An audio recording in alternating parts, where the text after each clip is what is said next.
The Rose by the Window. Chapter 1. Morning Light. Harold Whitman liked mornings best. The day began quietly in his small, two-story house on the edge of Mayfield, Indiana. From the kitchen window, he could see the low, golden light spilling across the cornfields. The sun was slow, as if it knew Harold appreciated every inch of it. He liked the way it settled on the porch, on the rose bush planted by his late wife, Carol, and even on the old wooden swing he used to rock their children when they were small. He shuffled into the kitchen, knees cracking in protest, and put the coffee percolator on. Rufus, his shaggy, gray-muzzled mutt, followed closely, tail wagging. Harold scratched behind the dog's ears, muttering, "Patience, old boy. Good things come to those who wait." Rufus tilted his head, as though politely questioning the wisdom of that statement. He poured his coffee and carried the mug to the oak table by the window. The rose bush was in bloom, stubborn and bright red against the white siding. Carol had planted it decades ago, right after they moved into this house. She had insisted on tending it herself, fussing with fertilizer and pruning scissors, humming the same tune she hummed when Harold first met her. Now, years after her death, he took over the watering and clipping, mostly to keep a connection to her alive. "Morning, Rose," he said softly, lifting his mug. The house felt full, somehow, even in its silence. Rufus plopped down at his feet, giving a satisfied sigh. Harold sipped the coffee, letting the warmth spread through his chest. The mornings were the same, yet each felt new in some way.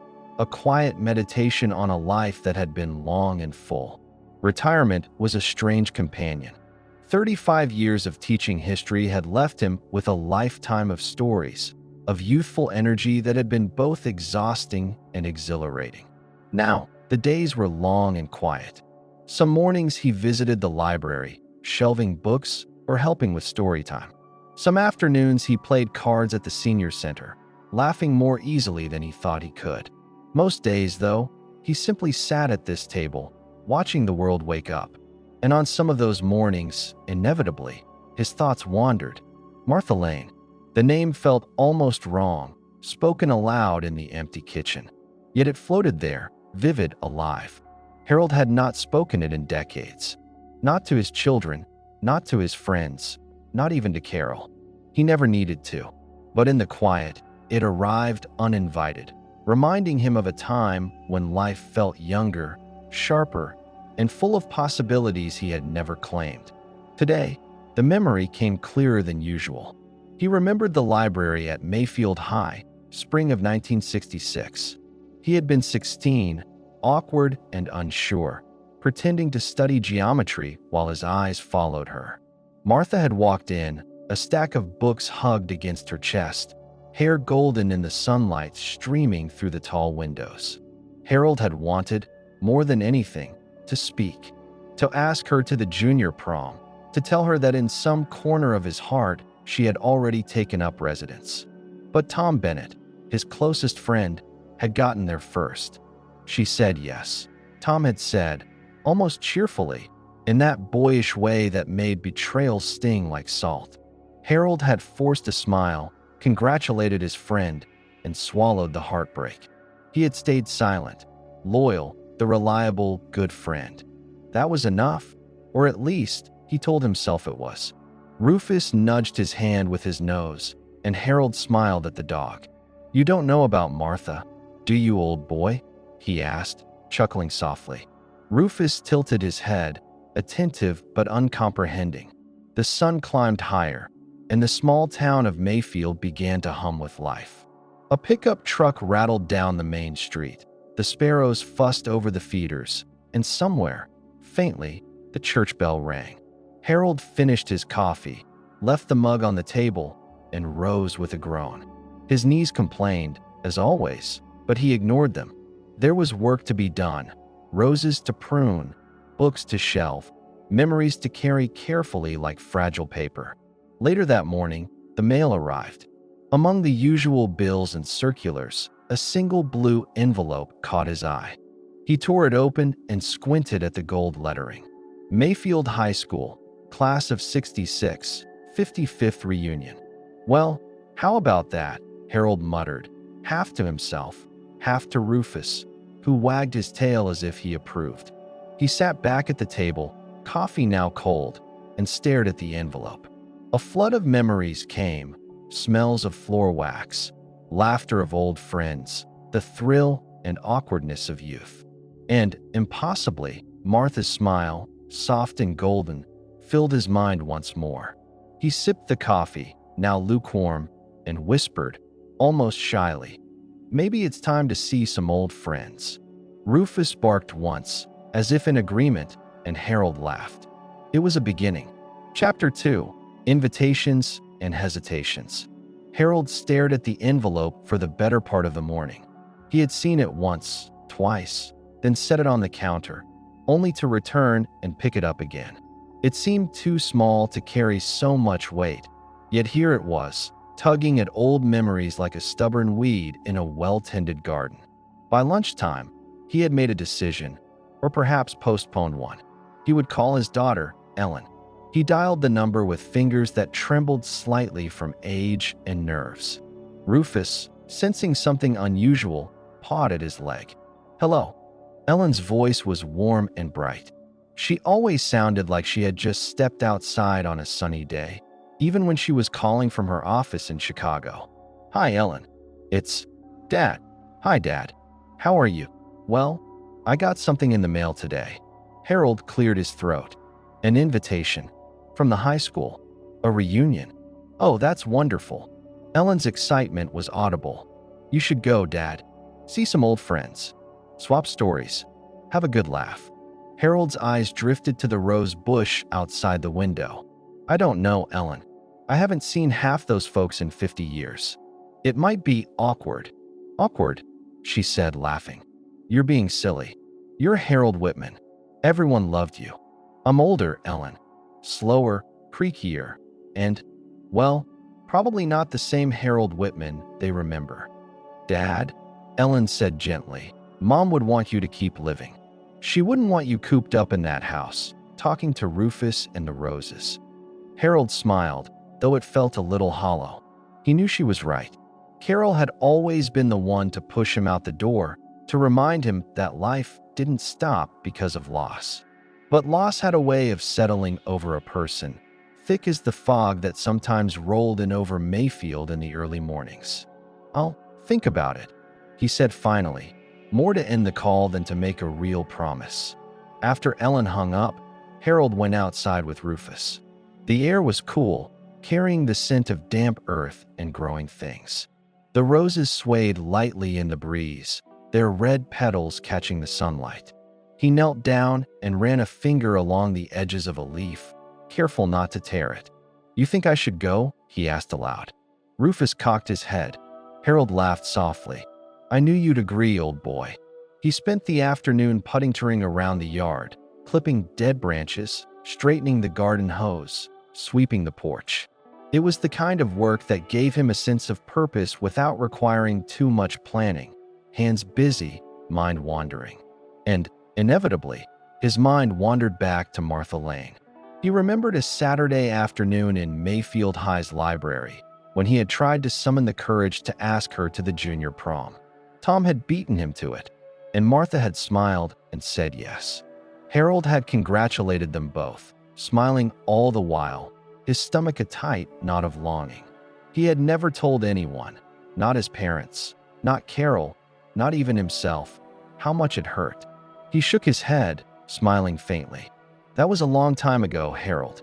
Let it go." Even so, the memory had a weight, a soft, persistent ache.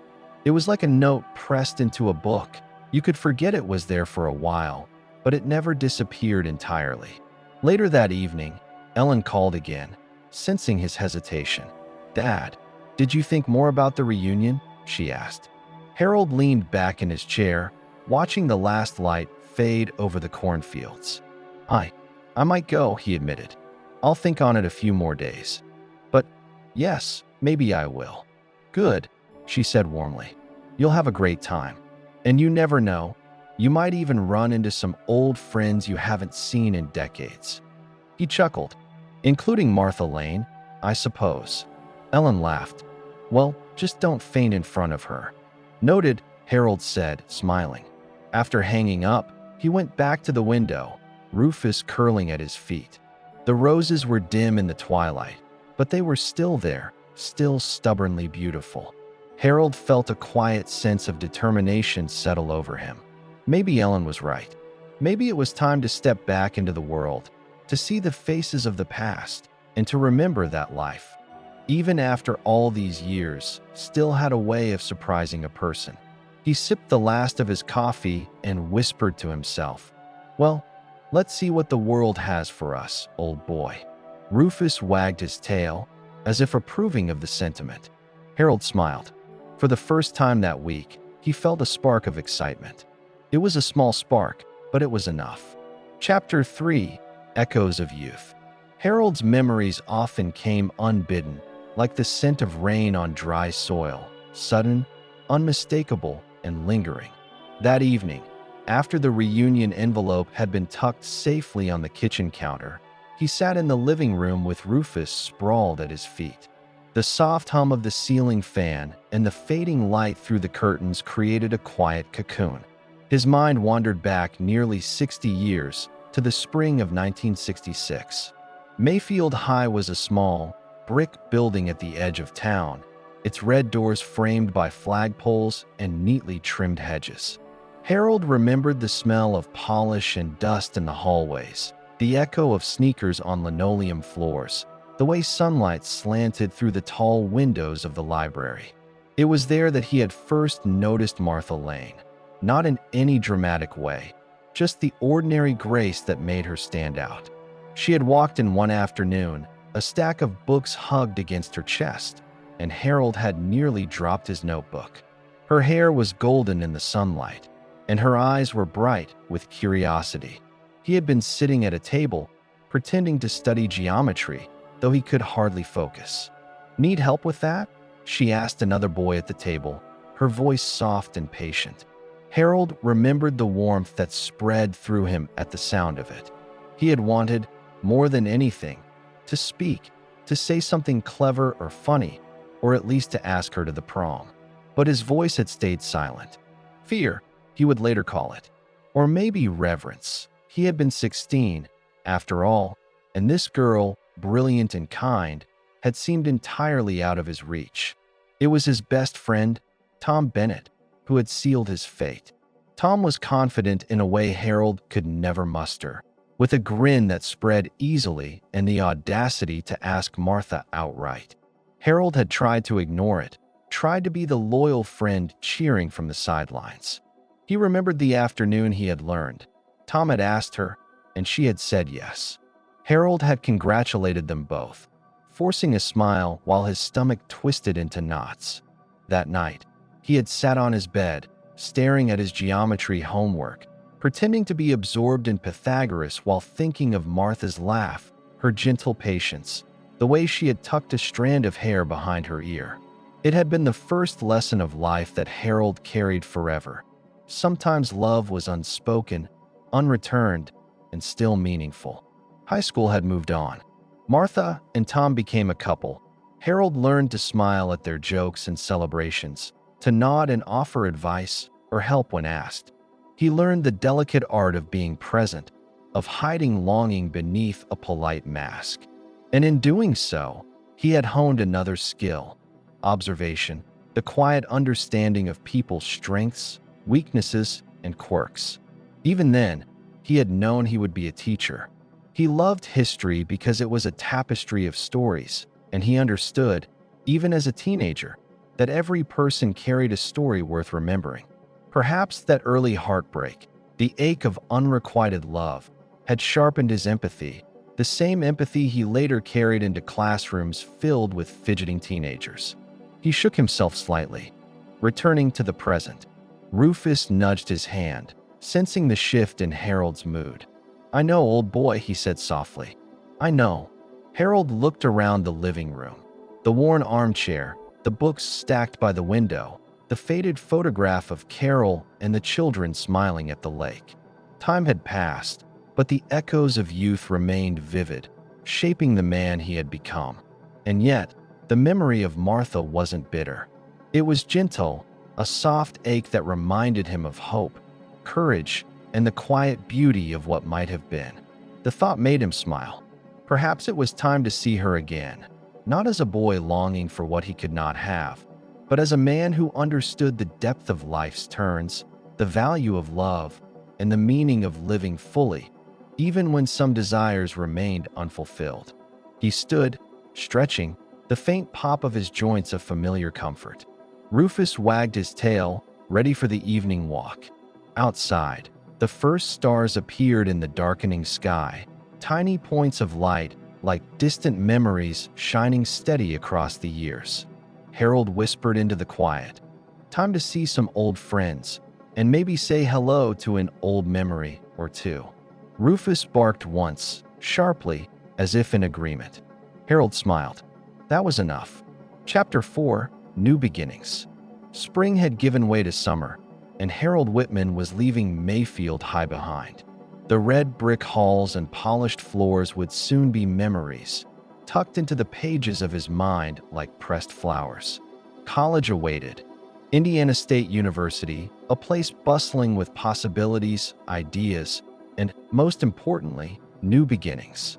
He remembered the drive from the small town to the campus, Rufus left behind with his parents for the weekend, and the hum of the engine on the highway.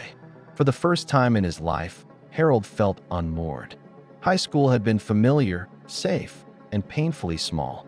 College promised the unknown, and the unknown was thrilling, terrifying, and full of hope. It was there, in the campus library of all places, that Harold met Carol. She was perched on a stool by the stacks, balancing a towering pile of books. Her auburn hair caught the sunlight through the tall windows, and when she laughed at a joke made by a fellow student, Harold felt a pull he had never felt before, not the pang of unrequited longing, but the gentle tug of curiosity, admiration, and the hint of something deeper. He approached cautiously. "Need a hand with those?" he asked, nodding toward the precarious pile of books. Carol looked up, startled, then smiled. "If you don't mind," she said, shifting the stack to a safer angle. "I'm Harold," he said, extending a hand. She shook it, firm and confident. "Carol," she replied. "Nice to meet you." That was the beginning. Their friendship developed slowly, naturally, in the spaces between classes, in the stacks of the library, over shared coffee from the student union. Harold discovered a companion whose humor matched his own, whose curiosity mirrored his, and whose quiet courage made him feel alive in a way he had never known. College life was a mosaic of experiences. Long walks across campus, late-night study sessions, debates over history and politics, and laughter that echoed down empty corridors. For Harold, these years were formative, not just academically, but emotionally. He learned patience, compromise, and the kind of partnership that requires both love and understanding. And slowly, inexorably, Carol became the center of his life. By senior year, Harold knew he wanted more than friendship. One autumn evening, as the leaves turned gold and rust, he walked Carol back from the library to the dorm. They paused beneath a maple tree, the wind carrying the crisp scent of fall. "Harold," Carol said softly, "we've known each other a long time now. I enjoy being with you." "I enjoy being with you too," he replied, heart racing. "More than I can really say." Their first kiss was tentative, sweet, a promise rather than a conclusion. It was the beginning of a partnership that would span decades, a life built on shared respect, humor, and unwavering companionship. After graduation, Harold returned to Mayfield, taking a teaching position at the high school that had once been his own playground of youth and heartache. Carol followed soon after, and together they built a life filled with the ordinary and extraordinary joys of marriage. Small apartments at first, then the house with the rose bush, children who brought laughter and chaos, and summers spent at the lake, fishing and skipping stones. Harold often reflected on the contrast between Martha and Carol, not in comparison, but but in recognition of life's shifting paths.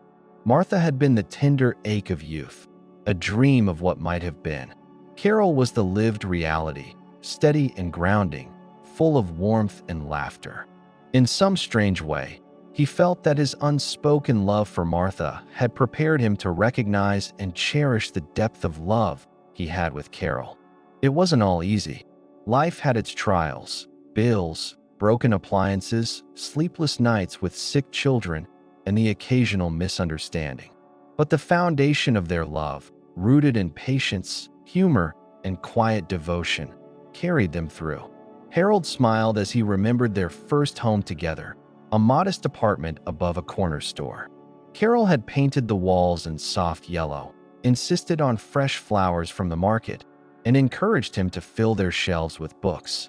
"A house without books," she had said, "is like a heart without memories." And she was right. Rufus, of course, was still a long way off. Harold and Carol wouldn't get their first dog until years later, but the sense of life unfolding, of love taking root, was already there, quiet but persistent, like the rose bush waiting to bloom in their future garden. Harold set down the memory as Rufus padded into the living room, circling before settling at his feet. He reached down to scratch behind the dog's ears and smiled. Life had been full, yes, sometimes messy, often challenging, but it had also been rich in ways he could never have anticipated as a 16-year-old boy with a crush he couldn't express. And in that richness lay the lesson he would carry into his later years, that love, in all its forms, was never wasted, even when it was unspoken. Chapter 5: Foundations of a Life. After graduation, Harold Whitman returned to Mayfield with a mixture of excitement and nerves.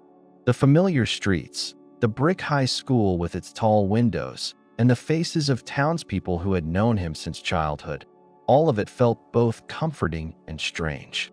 Now he was not the boy who had walked those halls. He was a teacher, expected to guide and inspire the very students who reminded him of his younger self. His first year in the classroom was both exhilarating and exhausting.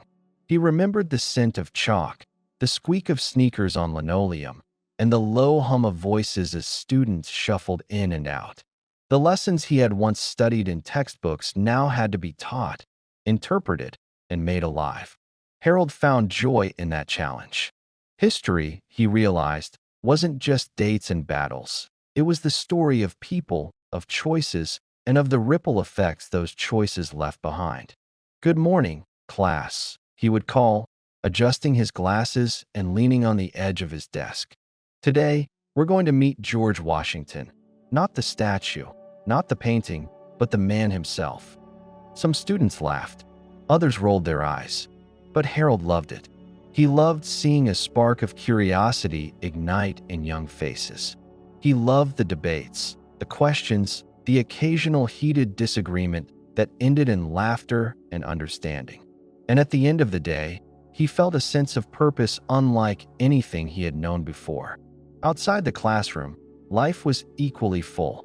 Carol had followed him to Mayfield, and together they settled into the small house with the rose bush.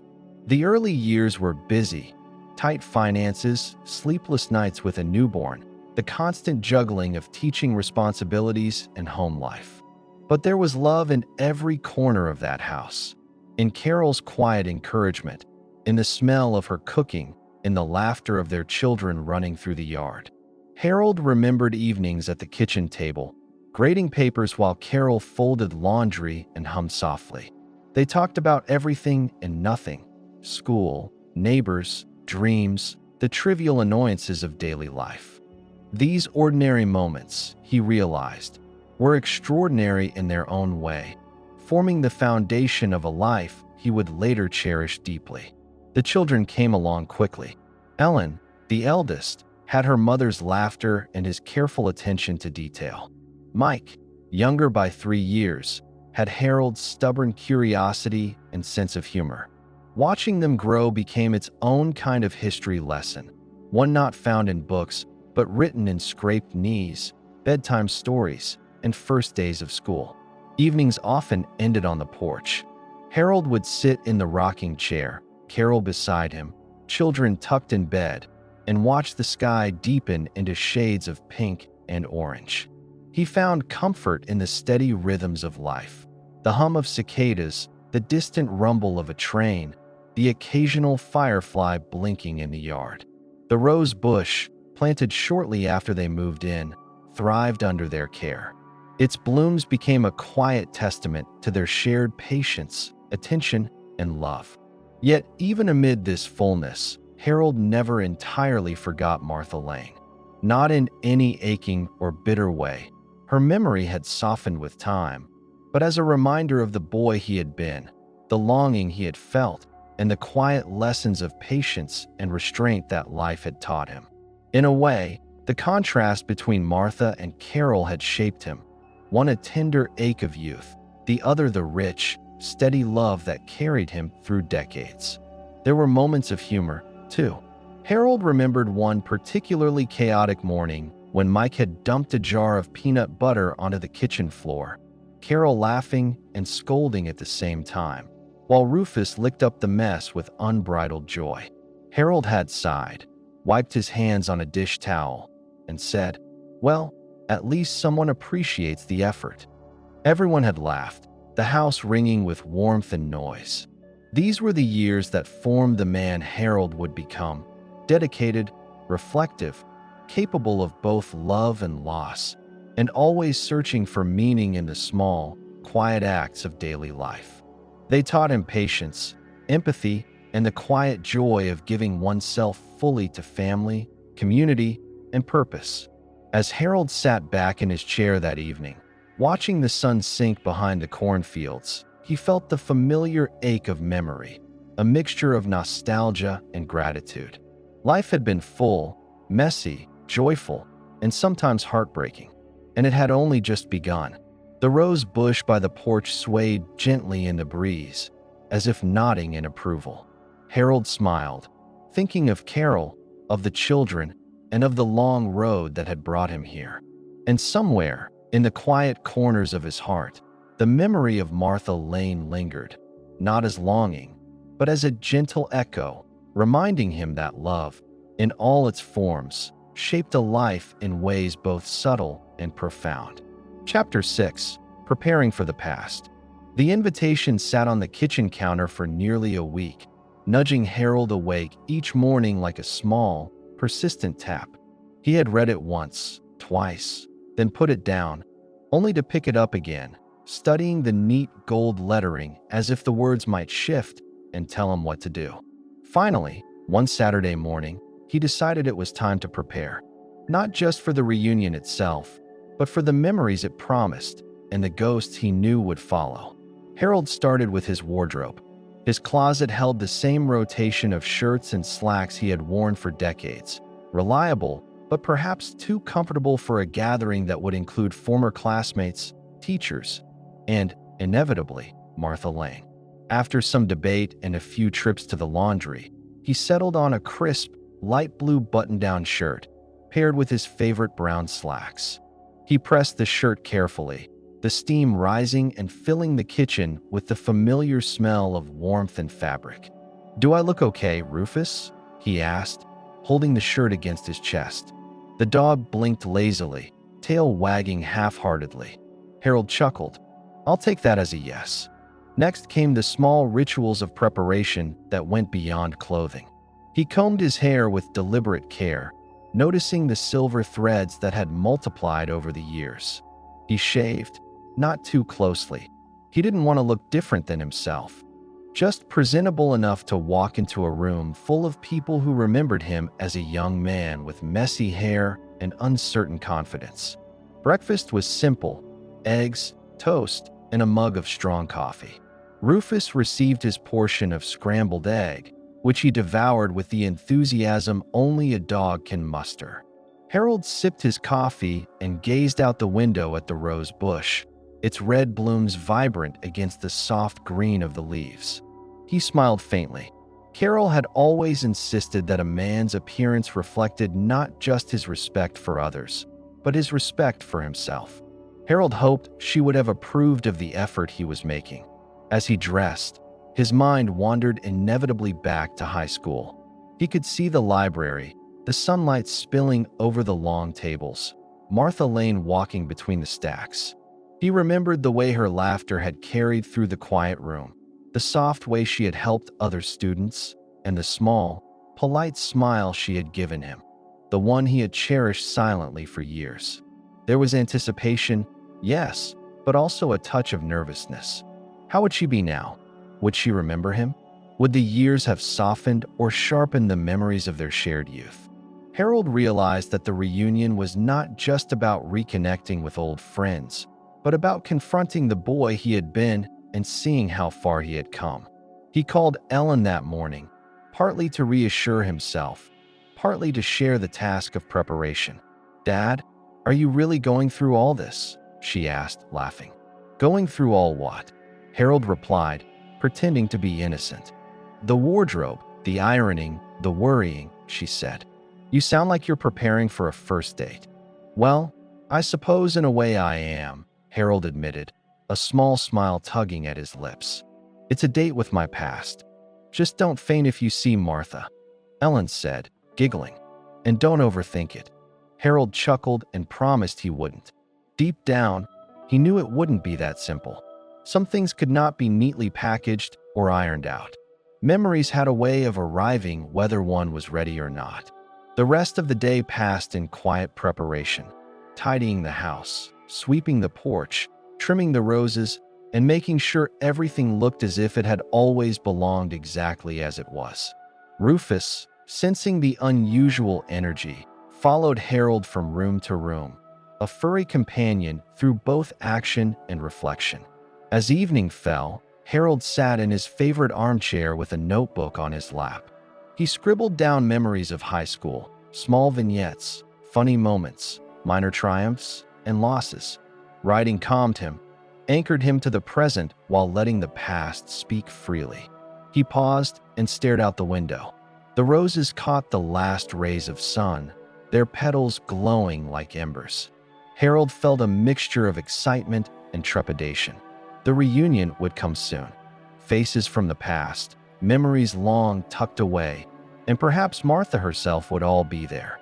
For the first time in weeks, he felt a thrill, the kind that reminded him that life, even in its later chapters, still held surprises, still offered chances for reconnection, and still demanded courage.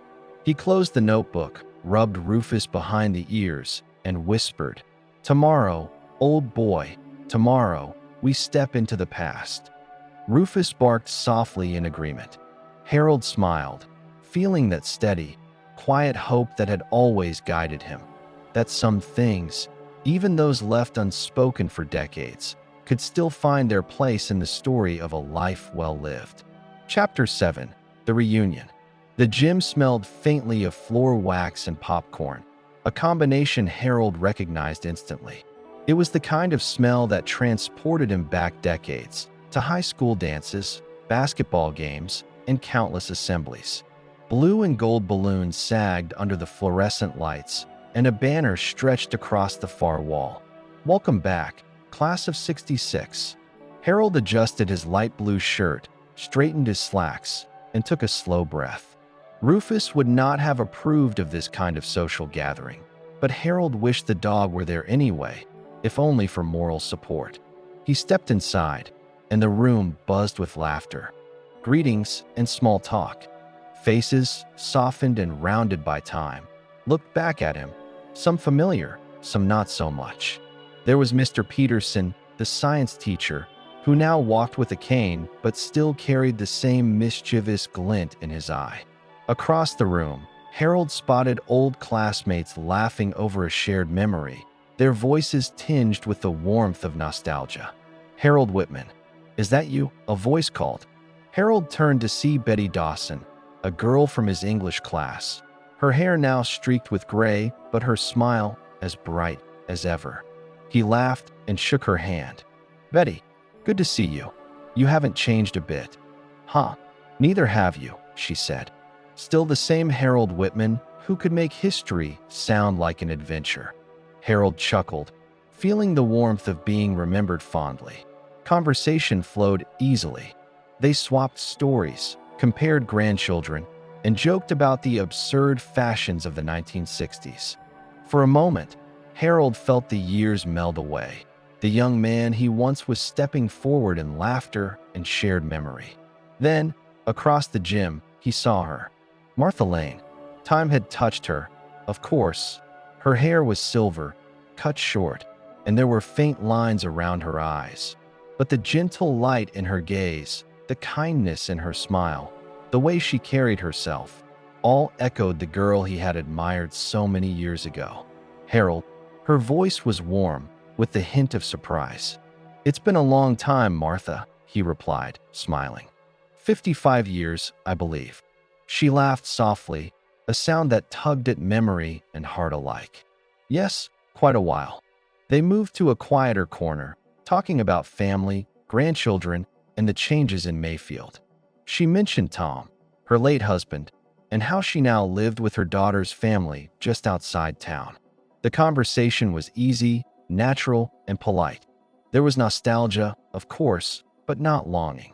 Not the kind Harold had once felt as a 16-year-old boy. This was something quieter, steadier, a recognition of shared history and what had been learned along the way. Harold glanced around the gym, at old classmates, laughter, and the familiar banners. He felt a mixture of joy and wistfulness. The reunion was not a chance to rekindle what had never been. It was a chance to honor it, to celebrate the life he had lived, the love he had known, and the friendships that endured. At one point, he found himself talking with a group of former classmates about the old football team. Someone joked about Harold's legendary touchdown in junior year, and everyone laughed. Harold laughed too, shaking his head. "I wouldn't call it legendary," he said, "but it was memorable." As the evening wore on, Harold found himself back near Martha. They talked a little longer, sharing quiet stories and gentle laughter. Harold realized that the boy who had once wanted to hold her hand had grown into a man who could appreciate her as a friend, as part of the tapestry of his past. The ache had softened, replaced by warmth and gratitude. Finally, the band struck up a familiar tune from the 60s, and the classmates began to sway and dance. Harold watched, smiling, feeling a rare lightness in his chest. He had come seeking connection, and he had found it in old friends, in laughter, and in the gentle presence of someone who had once meant so much. As he left the gym that night, the cool Mayfield air on his face, Harold felt a quiet satisfaction. The reunion had given him more than he expected. It had reminded him of youth, of the paths chosen and not chosen, and of the ways life unfolds, sometimes unpredictably, sometimes perfectly. He walked to his car, Rufus absent but imagined at his side, and whispered, "Thank you, old friends, thank you, Martha." Some things, Harold realized, were meant to remain in memory, not in reality. And that was enough. Chapter 8, Reflections and New Paths. The day after the reunion, Harold woke to the familiar scent of coffee drifting from the kitchen. Rufus padded beside him, tail wagging, as if sensing the unusual lightness in Harold's step. The house was quiet, as it usually was in the mornings, but today it felt different, charged with memory, warmth, and the gentle excitement that comes from reconnecting with the past. Harold poured himself a mug of coffee and carried it to the table by the window. The rose bush outside seemed brighter somehow, its red petals almost glowing in the morning sun. He sipped slowly, letting the taste ground him. The reunion had been more than he expected. Seeing old friends, sharing laughs, and walking briefly down memory lane had stirred something he hadn't realized he'd been missing. A sense of connection, of being part of something larger than the quiet routines of his retirement. And Martha Lane. Harold thought of her often during the drive home from the gym the night before. Their conversation had been easy, natural, a gentle recognition of shared history. It wasn't longing or regret, it was appreciation, gratitude for the way the past shapes us, even the parts that never quite arrive the way we imagined. He reached for his notebook, the one he kept tucked in the bottom drawer of the kitchen cabinet. It was nearly empty, save for a few scribbled observations about the reunion. Harold began writing. 55 years later, and yet some things feel unchanged. Laughter, memories, kindness, they remain. And perhaps that is enough. Perhaps it is more than enough. Rufus nudged his hand, urging him to take a break. Harold smiled and set the pen aside. There were new possibilities stirring in his mind. Opportunities to take the joy he found in history and storytelling and share it with others. Perhaps the library's children's hour could use a volunteer. Perhaps he could even start reading aloud or telling stories the way he used to in the classroom. By mid-morning, he had dressed and headed toward the library, Rufus at his side as usual. The librarian, Mrs. Jenkins, greeted him warmly. "Harold, back so soon? Or have you come to volunteer your charming voice?" "Maybe a bit of both," Harold said, smiling.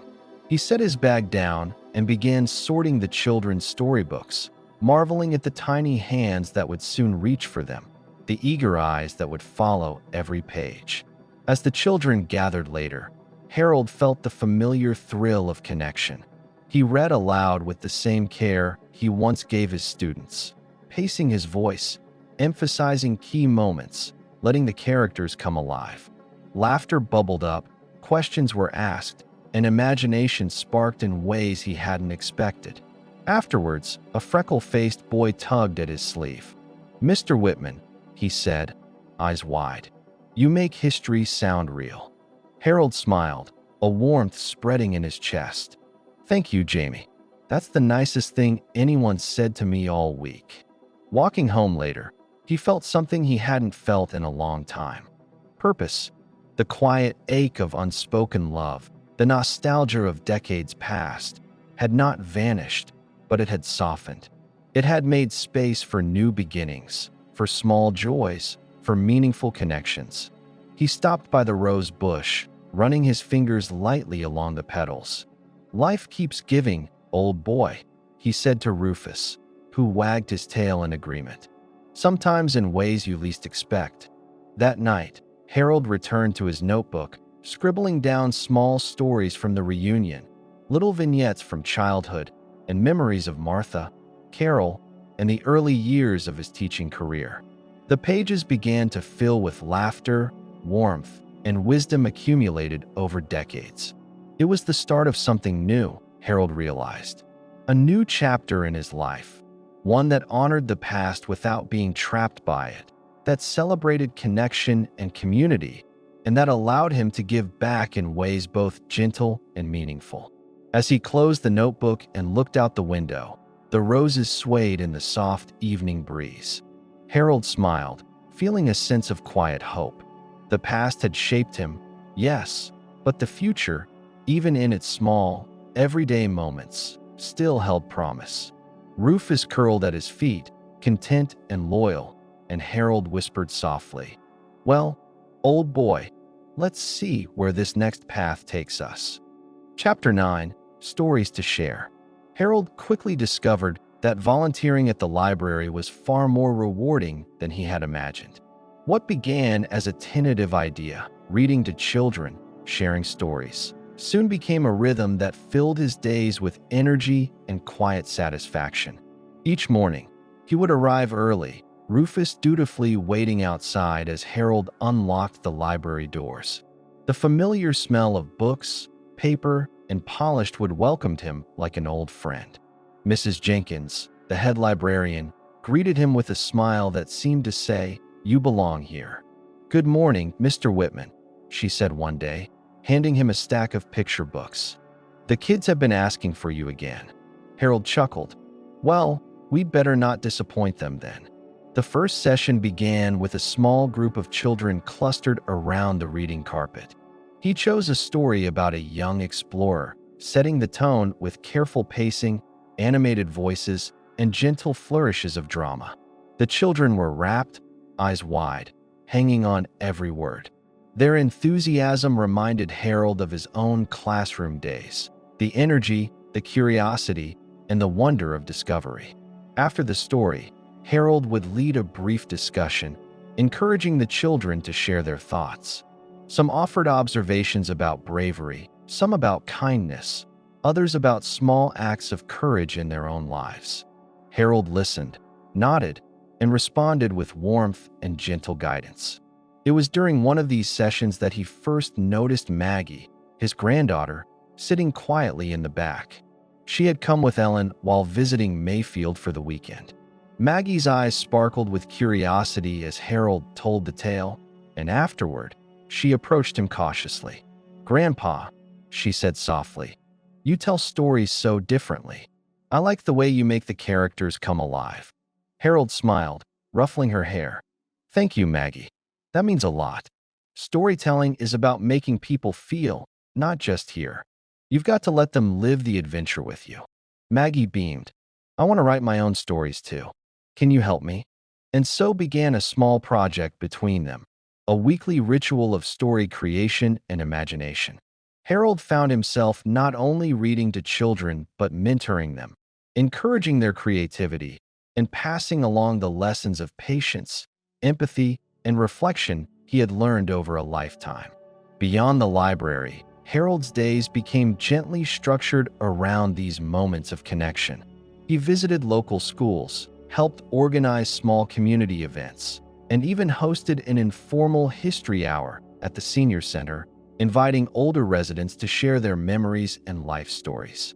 One afternoon, as he walked home past the rose bush, he reflected on the changes in his own heart. The ache of unrequited love, the memory of Martha, had softened to something almost like gratitude. Those early feelings, unspoken and unresolved, had shaped him, made him patient, made him capable of cherishing the real, tangible love he had known with Carol and the joy he now found in family and community. Harold looked at the roses, glowing in the afternoon sun, and whispered to Rufus, "You see, old boy, life isn't just about what we don't get. It's about what we can give." The dog wagged his tail, and Harold laughed softly. That simple affirmation, giving, sharing, connecting, became the thread weaving his days together. It was not the grand gestures or the dramatic revelations that defined life at this stage, he realized, but the small, steady acts of kindness, attention, and storytelling. And through it all, Harold began to understand something profound. The stories he shared, whether with children, friends, or family, were a legacy. They were the bridge between generations, the tether between past and present, and the quiet hope for the future. By the time evening came, Harold returned to his chair by the window, Rufus curling at his feet. He opened his notebook and began jotting down stories from the library, memories from his youth, lessons from his years of teaching, and reflections on the reunion. The pages were filling, slowly but surely, like the careful planting of seeds in a garden. He paused, looking at the roses swaying in the fading light. "It's never too late," he whispered. "Not too late to give, to share, or to grow." And for the first time in years, Harold felt a quiet, steady certainty that he was exactly where he was meant to be. Chapter 10. Revisiting Old Grounds. Harold had always loved walks through Mayfield, but today felt different. Rufus trotted beside him, tail wagging, as they approached the familiar red brick of Mayfield High. The building had changed in subtle ways, the parking lot repaved, the front doors freshly painted, but the core of it remained the same. Sunlight fell across the windows just as it had decades ago, and Harold felt a gentle tug at his heart. He paused at the entrance, taking in the sights and sounds, the laughter of students in the courtyard, the clatter of sneakers on the steps, and the distant echo of a basketball bouncing in the gym. Time had moved forward, yes, but some things, some feelings, remained anchored in memory. Inside, he was greeted by Principal Reynolds, a young woman with a bright smile. "Mr. Whitman, it's wonderful to see you back. Would you like a quick tour?" Harold nodded, smiling. "I'd love that." As they walked through the hallways, Harold's mind wandered back to his own teaching days. He remembered the smell of chalk, the squeak of shoes on the floor, and the quiet hum of students settling in for a lesson. He chuckled softly at memories of students sneaking candy under desks, doodling in margins, and occasionally asking questions that reminded him of the best parts of teaching: curiosity, wonder, and unexpected insight. They reached the old history classroom. The walls were lined with maps, posters, and framed photographs of notable figures. Harold ran his hand along the edge of a bookshelf, feeling the smooth wood beneath his fingers. "It hasn't changed much," he said. "In the best ways, at least. Would you like to meet some of the students?" Principal Reynolds asked. Harold agreed, and soon he was surrounded by eager faces, young minds curious about the past. He shared stories from his teaching years, weaving in anecdotes from local history and personal experiences. Laughter and questions filled the room, and Harold felt the familiar thrill of connection, the same excitement he had felt decades ago when sharing history with his students. During a short break, Harold wandered down the hallway and paused before the old trophy case. He traced his fingers along the glass, recalling the moments when he had guided his students to victories in debate tournaments, history fairs, and other competitions. Each plaque and medal was a small testament to effort, growth, and shared pride. Then, unexpectedly, he saw a familiar face in the crowd outside the gym. Martha Lane. She had been invited to speak to some students about local history, and there she was, silver-haired, poised, and smiling in that same gentle way he had remembered. Their eyes met across the hallway, and Harold felt the soft tug of memory, not longing, but recognition. "Martha," he said softly. "Harold," she replied, her voice carrying warmth and quiet amusement. "It's been a while." They walked together through the courtyard, reminiscing about old classmates, shared teachers, and the moments that had shaped them. Harold realized, again, that his unspoken love from youth had softened into something richer: gratitude for the past, contentment in the present, and respect for the ways life unfolds. As they parted later, Harold felt a deep sense of closure. The past was not something to dwell on or regret, but a foundation upon which he had built a meaningful life, a life filled with family, community, and purpose. Walking home, Rufus at his side, Harold reflected on the day. The familiar streets, the laughter of students, and the brief reunion with Martha had reminded him of something essential. Life is composed of chapters, each with its own lessons, joys, and challenges. And the stories we leave behind, through teaching, storytelling, or simply living with care, are the ones that endure. Back at the house, he paused by the rose bush, brushing his hand across the vibrant petals. "Well, old boy," he said to Rufus, "it seems the past and present can coexist after all." Rufus barked softly, and Harold smiled. For the first time in decades, he felt that perfect balance between memory and now, between what was lost, what was gained, and what could still be cherished in the days ahead. Chapter 11. Bridges Between Generations. The days that followed Harold's visit to the high school seemed to unfold with a gentle rhythm, like a slow river weaving through familiar fields. He continued his library volunteer work, but now with a renewed energy, a spark that came from seeing the past and present converge. Mornings were spent reading to the children, afternoons organizing history activities, and evenings dedicated to writing in his notebook, the collection of stories, memories, and reflections that had grown steadily over the months. He had learned to savor the small triumphs: a child's gleeful exclamation at a plot twist, a student's proud announcement that they had learned something new, or a neighbor stopping by to chat about Mayfield's history. One Saturday, he hosted a small storytelling circle in the library. Children, teenagers, and even some seniors gathered together, sharing tales both real and imagined. Harold guided the conversation, encouraging everyone to listen, respond, and build upon each other's ideas. "History," Harold said, leaning forward with a gentle smile, "isn't just about dates and battles. It's about people, what they thought, what they felt, and what they left behind. Every story matters. A young boy raised his hand. Even if it's just about my dog, Harold chuckled.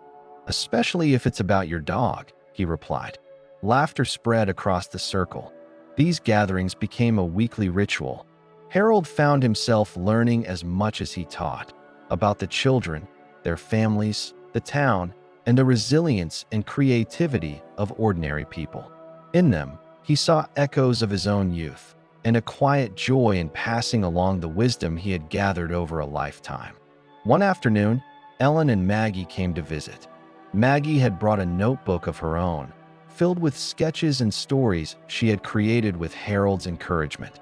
They sat together in the library, swapping tales and ideas, the warmth of family mingling seamlessly with the community energy around them. "Grandpa," Maggie said softly, "I want to tell a story about our town, about the people who live here and all the things they've done." Harold smiled, his eyes crinkling. "That's a wonderful idea, Maggie. Stories like that are important. They keep our memories alive and remind us where we come from." Later, as he walked home past the rose bush, Harold paused to admire the blooms. The sun was low in the sky, casting long shadows and a warm golden light. He felt a quiet satisfaction, the kind that comes from knowing that life, even after decades of routine and loss, still held opportunities to connect, to give, and to create meaning. He thought of Martha Lane again, not with longing, but with fondness, gratitude, and the realization that the past could coexist peacefully with the present. Life had taught him patience, resilience, and the beauty of relationships both old and new. Rufus nudged his leg, and Harold laughed softly. "Yes, old boy, we've built something good here, haven't we? A life full of stories, people, and little moments worth remembering." That evening, he sat at the kitchen table with his notebook open, pen in hand. He began writing a new story, one about a small town, a beloved library, a mischievous dog, and the quiet heroics of ordinary people. As words flowed across the page, Harold felt the satisfying warmth of purpose, a life not just lived, but shared, remembered, and cherished. For Harold Whitman, the journey from unspoken teenage longing to fulfilled adult life had come full circle. The ache of youth had softened into gratitude, memories had transformed into guidance, and the present, enriched by connection and community, was brighter than he had imagined it could be. He looked out the window, at the rose bush swaying gently in the evening breeze, and whispered, "It's a good life, old boy, a very good life." Rufus rested his head in Harold's lap, tail thumping softly against the floor. And in that quiet, ordinary moment, Harold felt a profound contentment, proof that love, memory, and purpose can endure, shape, and ultimately uplift, even in the later chapters of a life well lived. Chapter 12, Full Circle. Autumn had arrived in Mayfield, painting the town in warm shades of gold, red, and amber. The air carried the crisp scent of fallen leaves, and the sun lingered a little lower in the sky, casting gentle light across familiar streets. Harold Whitman stood on the porch, Rufus at his side, and watched the leaves dance along the driveway. The rose bush had one final bloom, stubbornly bright against the cooling season, a quiet reminder of persistence, patience, and life's little miracles.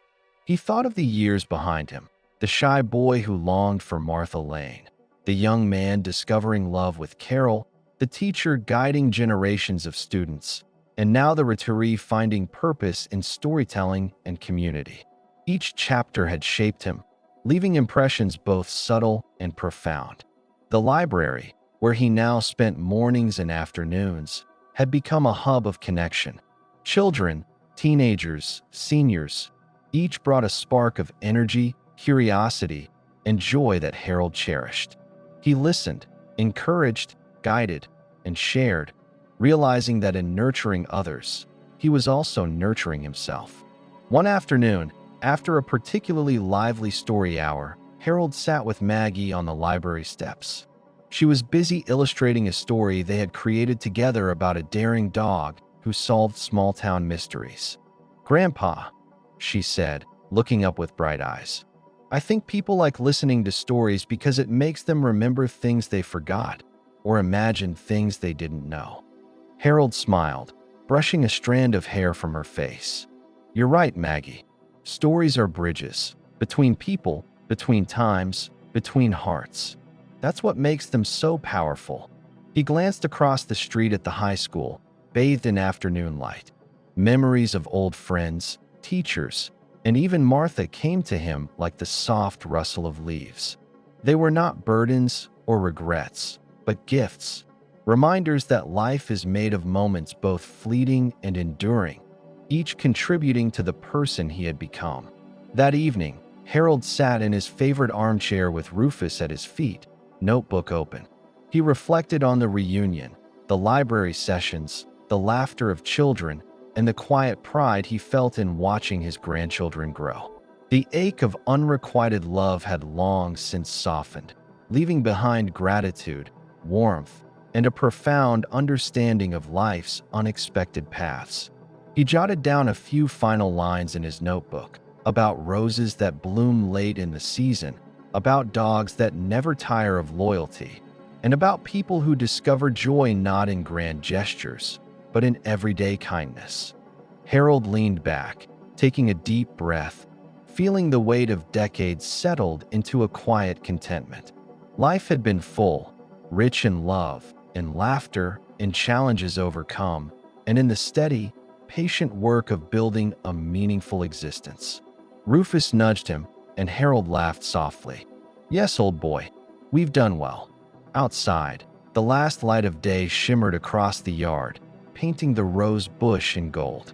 It was a gentle reminder that life's beauty often comes in quiet, ordinary moments, and that purpose, love, and connection are timeless. Harold closed his notebook and watched the first stars appear, feeling the peace that comes from a life well lived, a heart fully open, and a soul reconciled with the past.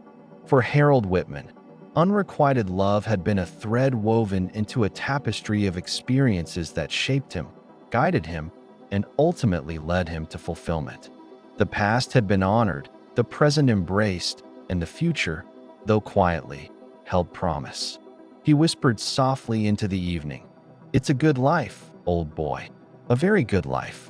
Rufus rested his head in his lap, tail thumping softly, and Harold knew that while some things are lost to time, the joy of living, the power of connection, and the beauty of memory endure. And so, beneath the glowing stars and the last red rose of the season, Harold Whitman felt complete, grateful for the journey, at peace with the past, and hopeful for all the quiet adventures still to come. Epilogue, continuing the story. Winter settled quietly over Mayfield, frosting rooftops and bending tree branches under the weight of soft snow. Inside his warm home, Harold Whitman sat in his armchair, Rufus curled at his feet, a steaming mug of tea in hand. Outside, the rose bush rested beneath a blanket of white, dormant but patiently waiting for spring. The library continued to hum with life. Harold had started a small storytelling club, welcoming children, teens, and seniors alike. Each week brought new voices, new laughter, and new stories, some inspired by history, some by imagination, and some by the very experiences Harold had lived. One crisp morning, Maggie bounded into the house, notebook clutched under her arm. "Grandpa, I've got a new story idea," she exclaimed. Harold smiled, his heart light. "Let's hear it, Maggie," he said, settling in. Rufus wagged his tail in anticipation, as if he, too, were ready to listen. And so, the stories continued, threads connecting past and present, youth and age, imagination and reality. Harold had come to understand that life's meaning wasn't in grand declarations, but in these quiet, daily acts, sharing, listening, and leaving something behind for others to carry forward. Looking out the window at the snow-covered rose bush, Harold whispered softly to Rufus, There's always more to tell, old boy, and we'll be here to tell it. Outside, the town slept beneath the gentle glow of streetlights and the promise of tomorrow. Inside, a man, a dog, and the legacy of a life well lived embraced the quiet magic of stories, the ones that endure long after their first telling, echoing in hearts and memories for years to come.